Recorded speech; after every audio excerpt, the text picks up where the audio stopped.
Bootstrap Confidential, the podcast where we talk to successful bootstrappers about the playbook for bootstrapping.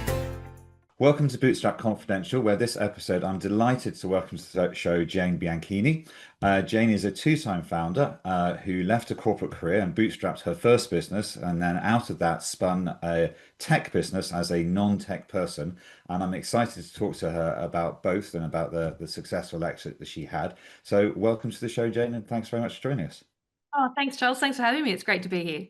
Fantastic. So I always like to start these shows with, what was the aha moment? Well, and you've had a couple, obviously. And what was there a story behind, when you decided to launch your first business? And I know that you have a particularly interesting story about your first business involving base caps and things.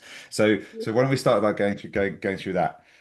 Yes, of course. So I had a really healthy career in the IT recruitment industry in Australia. And well, in fact, across Asia Pac, really, I had done everything from, basic database searches right the way up to leading one of Australia's most successful IT recruitment firms, Candle in the day it was called, now then transformed into Clarius. And that was a very, very big business. It was we had hundreds of millions in revenue, over 120 odd staff, and that was really quite an interesting kind of one of the peaks of my career. Due to some family circumstances and being on the road and traveling so frequently, there was a moment in our family that we made the decision I needed to walk away from that, and went and worked for a smaller boutique firm heading up their IT and their engineering practices. And after coming off that really heady heights of running a very large, hugely successful business, where people would be lining up outside the front door to come and work for the organization and culture that we'd collectively created, I naturally assumed that I would transfer that across to any other company I worked for. And so that kind of grounds me into this particular moment in time when I was at this boutique firm. I was interviewing for staff. A very young, impressive young man came in, and something I had not done previously was I offered this consultant a job on the spot.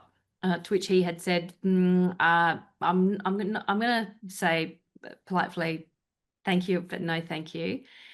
I'm like, oh, I'm not sure you know how this works, but why for a job? Then you actually to come and work with me. And he then proceeded to tell me that he couldn't do the job based on the criteria that I had explained of the time involvement, the commitment, the energy, what was required for this job, because he was training to summit Everest, or attempt to summit Everest, as he had put it. Okay. And for me, all I was thinking at that time, and we did laugh about this afterwards, was branding, marketing. I can get, this is going to be fabulous. So I had my next couple of meetings cancelled, closed the door again, and said, tell me more about this. So as that transpired, I ended up at an event to learn a little bit more about this, where he and the summit coordinator were raising money to fund the expedition. It was the largest Australian expedition at the time. And at the end of it, I walked up and said, I just think this is incredible, of which the summit leader said, well, you can join. I'm like they've got no chance. To which the potential new recruit I was talking to had said, well, Jane, if you bring your employment contract to base camp, I'll sign and I'll come and work for you. And never one to shy away from a challenge. I went, right, you're in, and I'll bring my kids. So with that, my children and I started on a 6-month training program. I kind of was the next day going, what have I just done? And we started training, and cut a long story short, the kids I said were the youngest Australian kids at base camp at that time. They were 10 and 12, and met him coming off the top of the mountain, off the summit successfully. with contract in hand, I handed it over. He couldn't believe that we'd made it, and he signed on the spot. Like it was incredible. Fantastic. And so, we spent a couple of days extra at base camp as they were reacclimatizing back down off the height. And so we walked back down the mountain together on some of the trails. And he said to me, this was in May 2010. And he said, Jane, I think your apprenticeship in this industry is up. Maybe it'd be worthwhile you thinking about starting your own company. To which point that had probably been bubbling away subconsciously in my own mind, but hadn't really surfaced up to something that I would really ever consider. Maybe there was a bit of self-doubt. Maybe there was a bit of imposter syndrome if I was to go out and do something like this.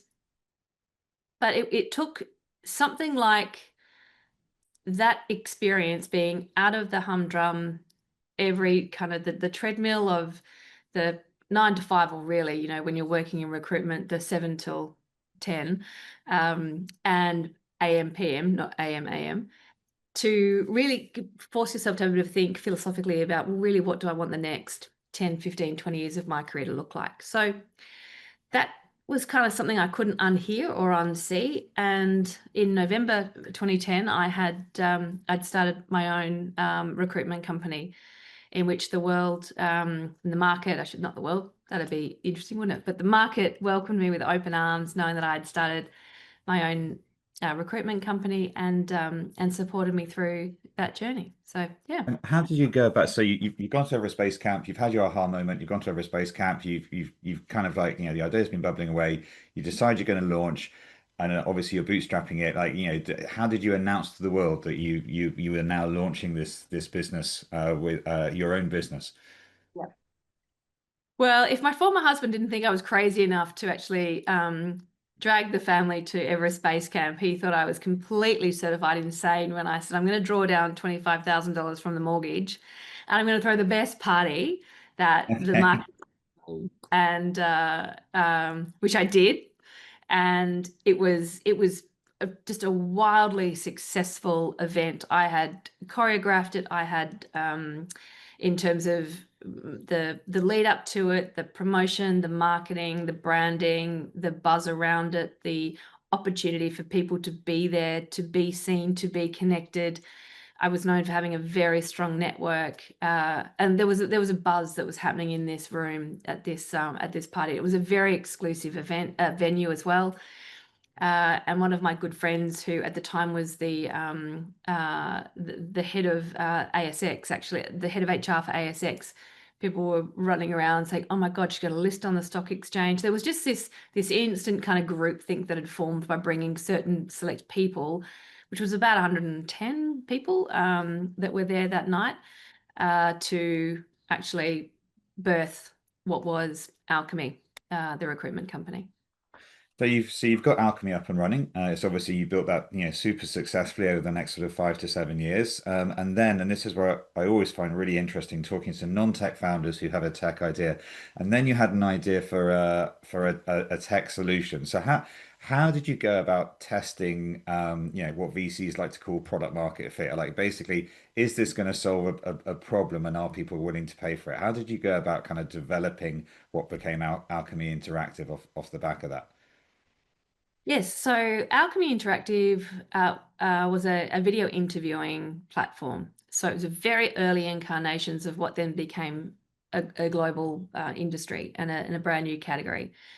For me, I was sitting back and I was just observing some of the behaviors in the industry, behaviors in hiring managers, in organizations. There was some fragmentation happening. There was lots of innovation from a technical perspective, with different parts of the recruitment value chain being disrupted. We had the disruption of Seek, some 30 odd years ago. Yeah. Great, well, sourcing. Okay. And we had the advent of onboarding, we had the advent of talent pooling. There was all these different little bits of innovations that were more and more pushing recruitment out of recruitment agencies and into in-house, without the benefit of some of the magic that can happen within an agency because of the sheer volume of candidates, roles, and specialization that you get within an agency environment. And so there was a time I just sat back and I looked at that and I went, well, what part of this value chain has not been innovated yet? Because to be honest with you, I sat down with one of the co-founders of Atlassian, Scott Farquhar, and I kind of ruminated over this concept of a video interviewing platform that I'd been kind of mulling in my head, rudimentary at first, and then obviously it started to develop in terms of the ideation. But and he said to me quite frankly and directly, you know, Jane, you're either becoming a tech company or you're being cannibalized by one. So, you know, where do you feel you sit on this spectrum? So for me, that kind of was a bit of a no-brainer. I went, well, I have to listen to someone like Scott Farquhar. So Yeah. I doubled down, and it really was the invisible part of the recruitment value chain, which was the phone screen, where depending on, you know, facetiously I say, if a recruiter was happy or hungover would determine who got to the front door of a company. Yeah. And then there'd be type 1 or type 2 bias confirmations once that candidate got to the front door with the internal recruiter, and then ultimately passed on to the hiring manager to make the determination on the most suitable candidate for their team, division, company. But the problem is a hiring manager is not skilled in recruitment. That's what the previous 1 or 2, potentially 3 recruiters would be doing. But there was just this subjectivity all the way through that phone screen to serve up candidates. And, you know, one of my favorite sayings is, if you've got an organization that's a 20% turnover and you hire mediocre people through lethargy, through ill practices, subjectivity, biases, then you're going to have a mediocre company in 5 years. And I don't know a leader that would be interested in leading a mediocre organization in 5 years' time. And so that started me thinking around, well, how do we bring about objectivity in the screening process, not just something, a phone call written down in a book, not accurately recorded, and to be the same experience for everyone across that initial first engagement with a recruiter or a company. And that's in my mind where my video interviewing platform was born. So here I was thinking I had the unicorn idea. Sadly, I didn't. But what it did show me as a very early adopter, I think, you know, I was probably one of the first 5 in the world to give birth to video interviewing. It proved to me that there was a market. So I whilst I was unhappy I didn't have the unicorn idea, I was happy that the idea I had was a market was evolving and we were genuinely together solving a fundamental problem in the recruitment industry. Okay, I mean you're creating a new market, and congratulations. It might not have been a unicorn, but like it's still hugely successful and a fantastic exit. But so you're creating this market. So it's very easy for someone like Scott Farquhar, who's, you know, the co-founder of Atlassian, the biggest tech firm in Australia, one of the biggest in the world, to say, hey, you need to be a tech company, because he's got a tech background. You don't have a tech background. So I'm always interested in founders who've not got a tech background but have created a tech solution and then built and scaled that. So what are some of the unique challenges you have, and how do you solve them? Do you get really great CTOs? Do you spend a huge amount of time? I was talking to Taryn Williams, like, you know, teaching yourself how, you know, how to build tech, and how, you know, what was the solution that you hit on? I don't know if there was a particular solution, and I'm not convinced that anyone that's a non-tech tech founder actually follows a particular line, but I would go so far as to say it was genuinely, like most entrepreneurs, blind optimism. Like, well, how hard could starting a tech company be, right? Well, how hard could it be to go and summit to get to base camp of Everest? So I think for me it was I had to go through that rite of passage of learning and failing and experimenting and just not accepting if something went wrong. My lens was, okay, well, that was interesting, that was an experiment, not a pilot, or not a something that would qualify as a pass or fail, but something that I would continue to learn from. but I never had a plan B. Like I always knew that this was going to be something that I was going to build, and you got to get a little bit stubborn about it. And I think you need to have some really good, competencies around grit Yeah. to persevere. When you hear, people.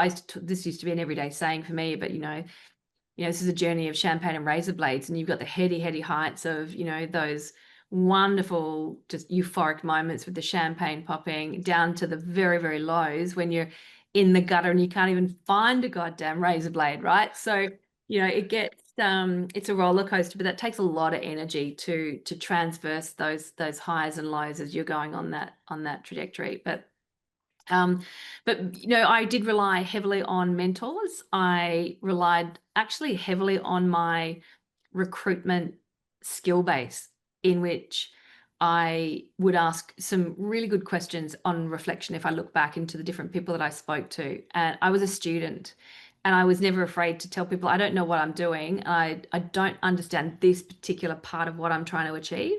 Can you just, talk to me like I'm, a 5-year-old, talk to me like break it right down for me. And the people I chose to do that with were hugely respectful of my learning and my growth, and enabled me rather than speak down to me. I think it was the quality of people I surrounded myself with. And we all know that saying, you're the average of the 5 people you hang out with. So, Yeah. So mentors was a big part of my journey, and surrounding myself with incredible staff as well, I'd have to say. So, and there's an element of as a recruiter, we don't always get it right. So, but yeah, staff and mentors were a very big part of my journey. And you talk about being, down in the gutter where you can't even find the razor blades, and every founder unfortunately knows that all too well. It is the roller coaster highs and lows. So, there's a lot of talk these days about, founder tourism, and founders need to understand that, it's not easy before you embark on their journey. There's a lot of mental stress, there's a lot of mental and physical exhaustion. Obviously, mentors are hugely useful in guiding that, and I want to ask you some questions about mentors in a second. But how did you kind of cope with that stress and exhaustion, and just that constant grind, which I don't think any founder ever truly understands until they're up and running? Everyone underestimates what that constant grind is going to be like. I can't agree with you more, Charles. It's like it was sometimes I even couldn't keep up with myself, because I was so thirsty for more. I was thirsty for more learning, for more experiences, for more information, that it was almost like for every ask I had, I got tenfold back. And so, and it was just this, I think, a dogged determination that fueled the cortisol and the adrenaline that kept me going, I think. And, when I went through 2 capital raises, and I think the fear of letting down my investors and my staff, who both, and the market, we had a bit of a cult following as well. The fear of letting people down was actually my driver. It wasn't fear of failure or fear of success. It was fear of letting people down, that I didn't deliver to what I said I was going to deliver. And you talk about, fear of letting people down, and this is something I discussed with Taryn Williams, with Sam Dybeck recently, with Olivia Ling in Singapore. Like, you're a successful female founder, and hearing the positive stories of successful female founders is, we don't hear enough of them, and part of the reason for that is some of the unique challenges that you face as a female founder.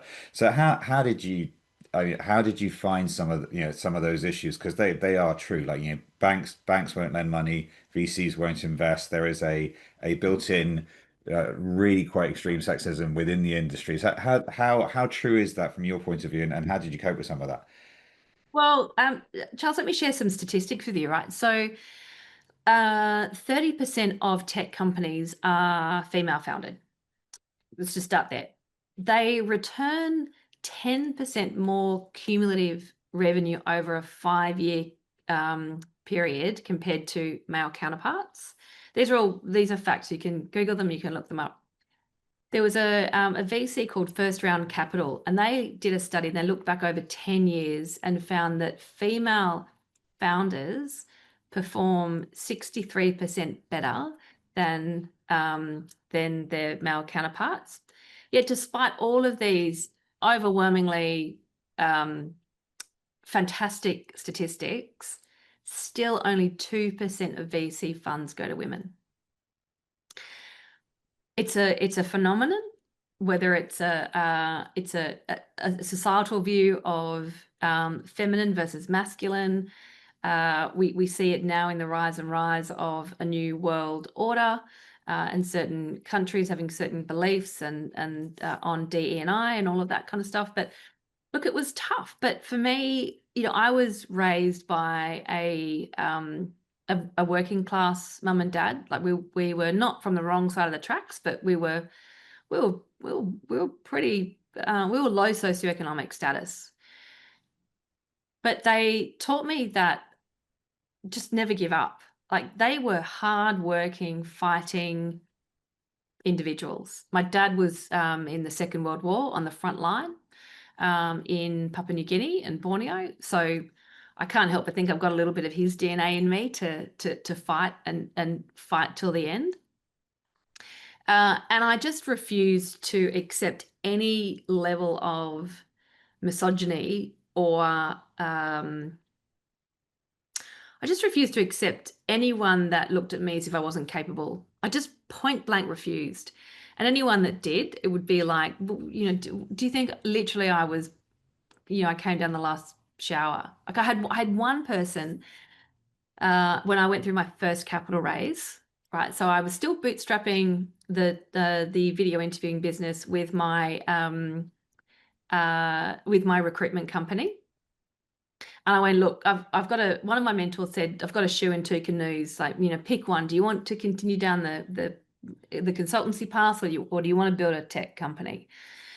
For me, it just sounded a little bit more sexy, a little bit more fun to go, oh, bugger, I'm going to go do the tech company, because I knew that I could always come back to the consulting, right? If I really, really, just made an absolute, farce of the whole thing, I knew I could fall back on that, but I didn't ever want to die wondering, as they say. So I go around the VCs, and now they all come back to me and they say, well, come back to us when you've got 100K in revenue a month. And I'm like, well, if I had that, I wouldn't be here. And I was just in that gray zone between where VCs actually do give you money in that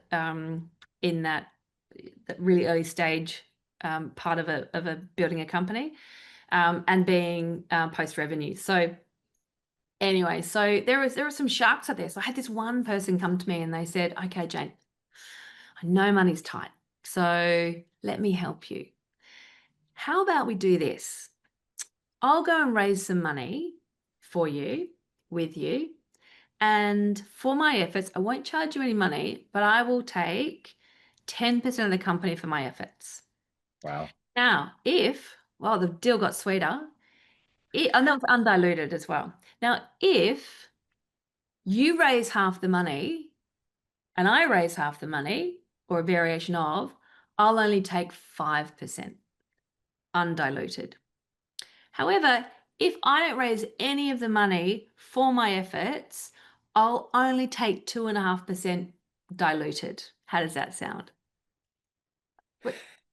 What? Huh? What?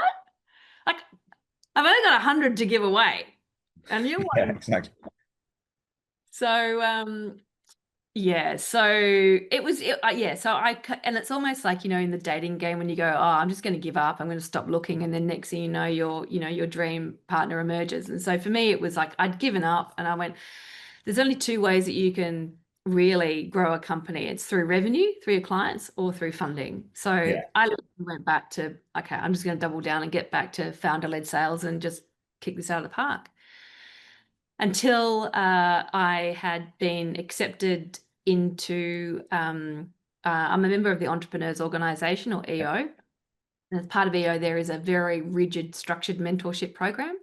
And so I'd been picked up in the latest round of the mentorship program by someone who I kind of went, I don't understand why you would want to work with me, but I went, well, who am I to say no to a hugely successful business person? So, and it was it was this person that said, "Yeah, we got to raise you some money, and let me connect you with some of my heli skiing buddies." So that's going to work.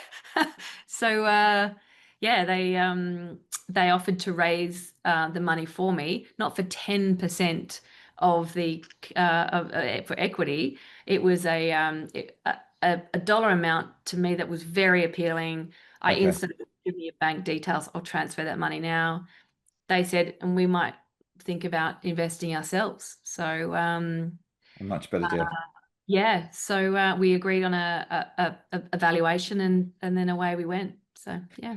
So you've talked about mentors a couple of times, and I always think it's interesting. So Elon Musk, whatever we think of his politics and recently odd behavior, no one can deny he's been relatively successful at building businesses, and he constantly has five mentors, which he changes every 6 months. And so my view is, well, if one of the most successful entrepreneurs, from a business point of view of all time, has five mentors and changes them every 6 months, people should think about it a lot more. But part of the challenge is that I'm not entirely convinced that some founders approach mentors in the right way. So what, because they are time poor and they're offering advice. So what advice do you have to other founders about maximizing that time with mentors so it's a reciprocally enhancing and mutually beneficial relationship?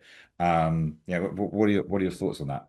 I think generally speaking, people who have had great life experiences, have been through, the champagne and razor blades, have had successful exits, or have built companies from the ground and then transcended into the role of chairman, executive chairman, and the like. It's those people that actually really want to give back, despite what you think. They're actually genuinely going, I've been through some pretty tough times, and why let all of that experience and knowledge go to waste? I'd love to give back, and I'd love to nurture. Now, as a founder, you never really connect into that mindset until you get onto the other side and you go, right, okay, now I'm mentoring a host of people, and I'm now also investing, and I'm also giving back. So it is a full circle of life. So you've got to just intellectually just believe it, even if you don't in your heart.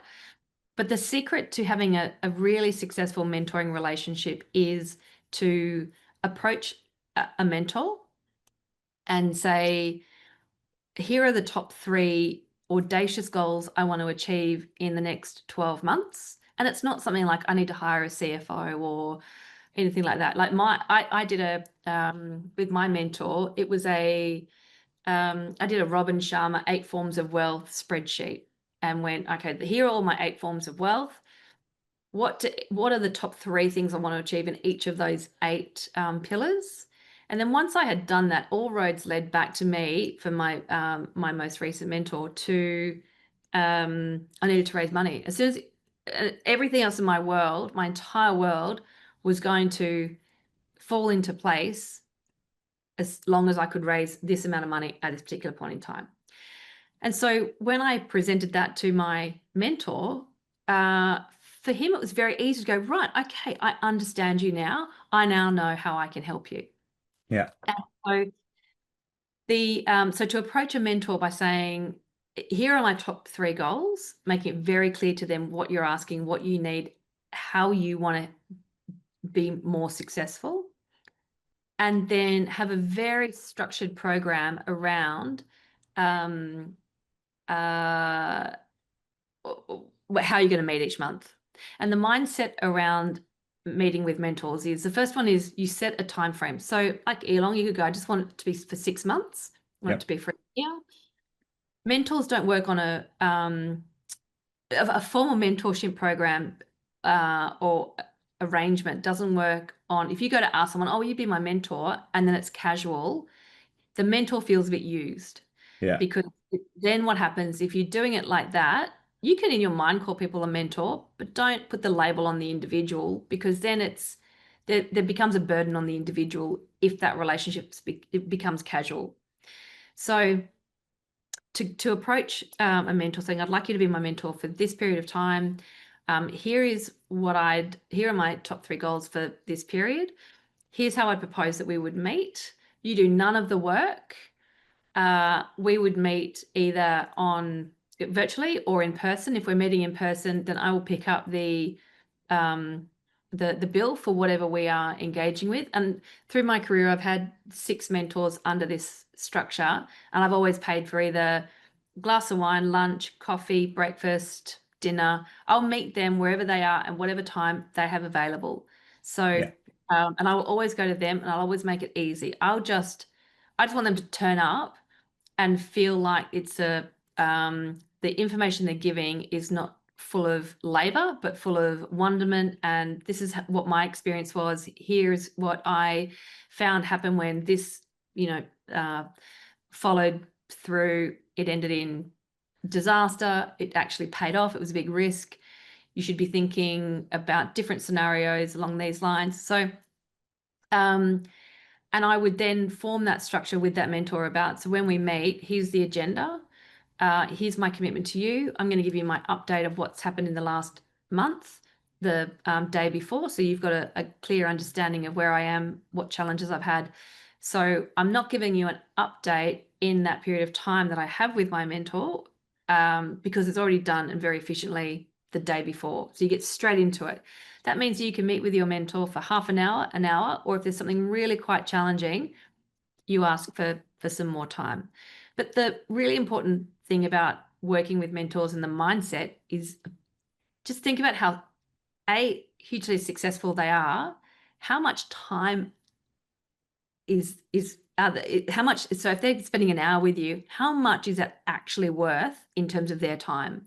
Yeah. So one thing that used to bother me a little bit was back in my recruitment days, someone would come to me and go, "Oh, Jane, can I look, I need some career advice and my resume's all over the shop. Can I send you my resume and can I buy you a coffee and we can just talk about my career?" I'm like, okay, so you're going to value my hour for the price of a coffee for me to do all the work for you? That doesn't work for me.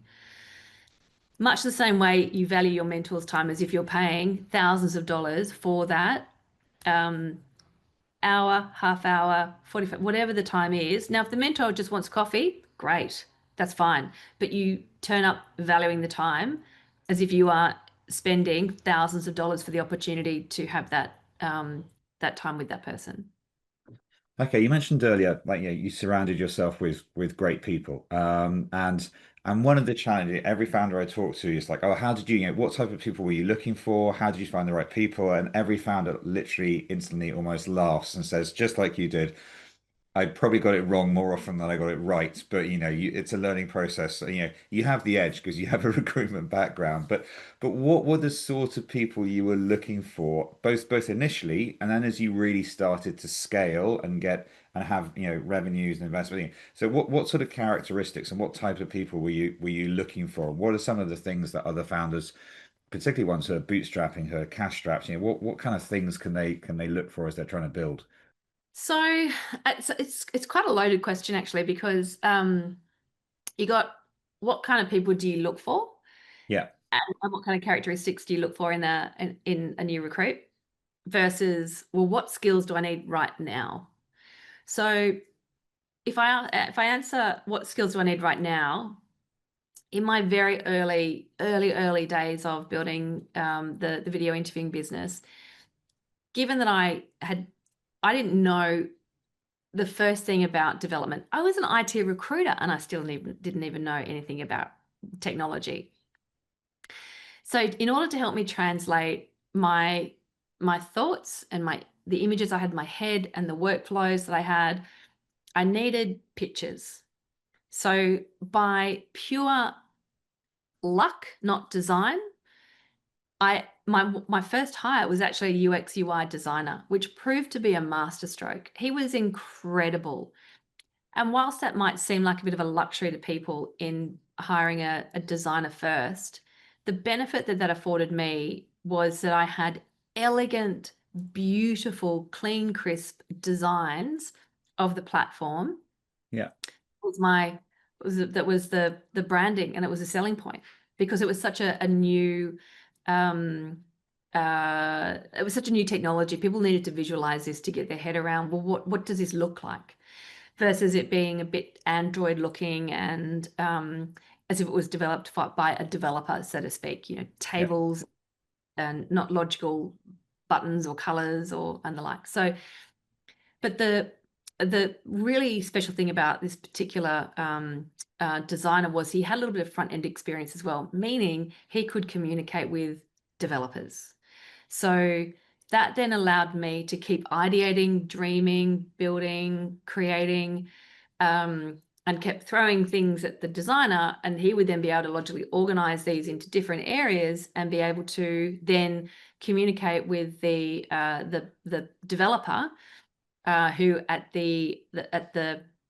the early stages was a full stack developer. So he knew how to do back end, like architecture, database design, and also front end. So there was I only had 2 people to work with, and not 4 or 5 people. So the utility play early on in a startup is really key to getting great people.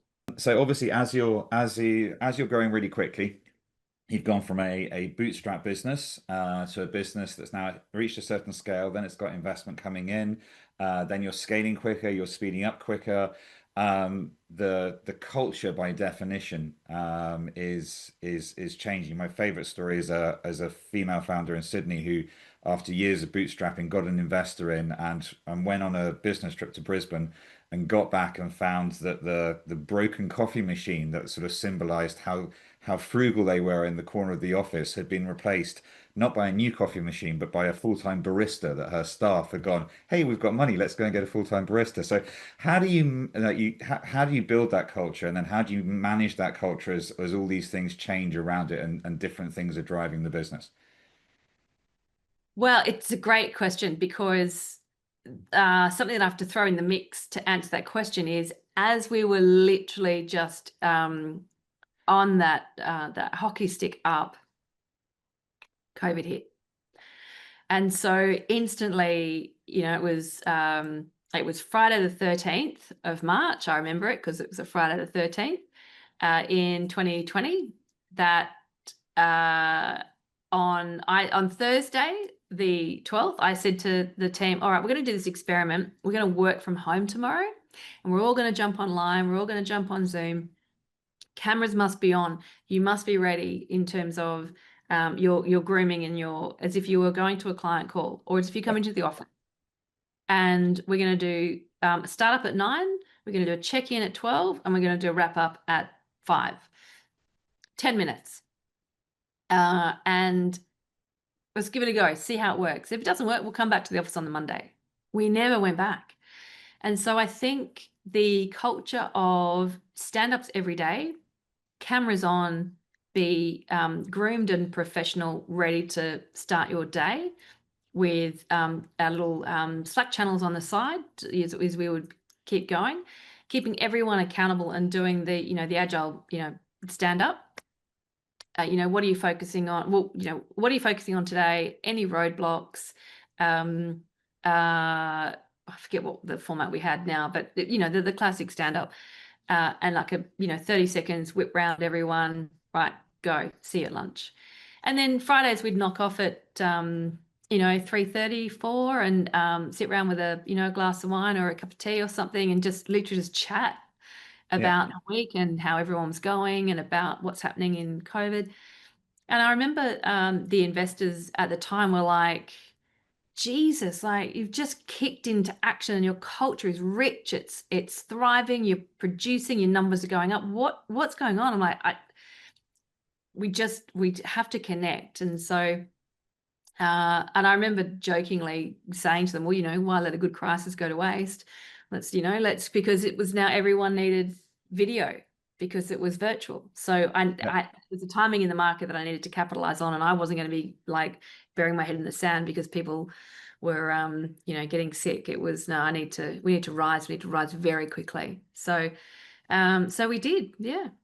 I always like asking this question. If you could go back in time, back to 2010, so you've just been to Everest Base Camp, you're on the way back down, and you could visit yourself and say, okay, before you start this journey for the next 15 years, know this one thing.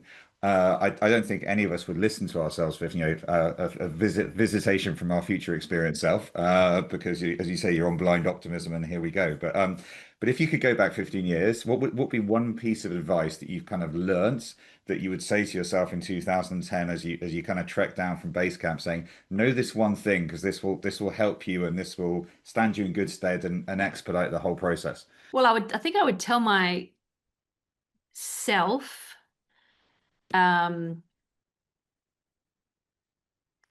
stop doubting yourself and just get on with it. Like everything's going to be incredible. Enjoy the ride. I would tell my business self, have a laser light focus on every single number, on every single line in your P&L, measure and track your metrics every day, week, month, quarter, year, and be ruthless around orientating around metrics of the business. Okay, that's fantastic. Jane Bianchini, thank you so much for your time. We could carry on chatting for ages. I've got lots more questions to ask you, but unfortunately we're out of time. So that was absolutely great, and thank you for sharing all the stories of your success and the hard-earned advice. I particularly like the champagnes and razor blades. But thanks very much for your time, and we look forward to talking again soon. Yeah, great, Charles. Thank you. For all our listeners, if you'd like to hear more podcasts on how to bootstrap, or if you want to access all our bootstrapping resources and playbooks, then just go to our website, www.bootstrapconfidential.com, for free registration.